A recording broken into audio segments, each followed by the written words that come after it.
د صنعت او سوداګرۍ وزیر ولې او څنګه امر بالمعروف د افغانستان لپاره او تجارت لپاره مهم وګڼلو؟ څنګه امر بالمعروف افغانستان له عذاب خلاصولی شي؟ د طالبانو د صنعت او سوداګرۍ وزیر په کابل کې د صنعت اونۍ په ځانګړې غونډه کې وویل که یو هیواد امر بالمعروف او نهی عن المنکر ونه لري هلته عذاب نازلیږي. نورالدین عزیزی زیاتوي چې د طالبانو د امر بالمعروف وزارت ټولو ستونزو او د خلکو غوښتنو ته رسیدنه کړې ده. نوموړي وایي چې د امر بالمعروف اداره ټولې چارې تعقیبوي او د خلکو ستونزو ته رسیدنه کوي.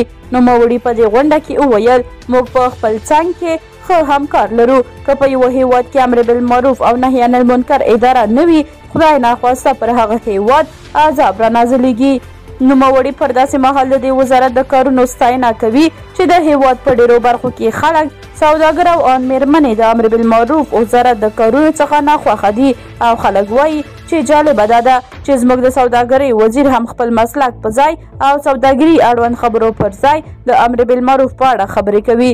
بلخوا خلک دا هم وایي چې هیواد کې اکثره کارونه د امر بالمعروف له وجې یا کمرنګه شوي دي او یا هم په ټپه ودرېدلي دي. دوی تفریحي پارکونو ته په مکمل ډول د ښځو تګ مخه نیولې ده چې دې سره په تفریحي ځایونو او پارکونو کې د خلکو کاروبارونه یا سقوط شول او یا هم له سقوط سره مخامخ شوي دي. د سلماني والاته جامو پلورونکو ته، سینګار توکو پلورونکو ته او همداسې نور قسم لزګونه ډول کارونو کې یې بېلابېل خنډونه خلکو ته رامنځته کړي دي.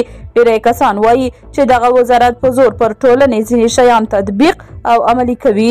د طالبانو مشر ملا هیبت الله اخندزاده هم دغه وزارت ته پوره صلاحیت ورکړی دی او ان وزارتونه یې مکلف ګڼلي دي چې د دې ادارې خبرو او لارښوونو ته غوږ ونیسي.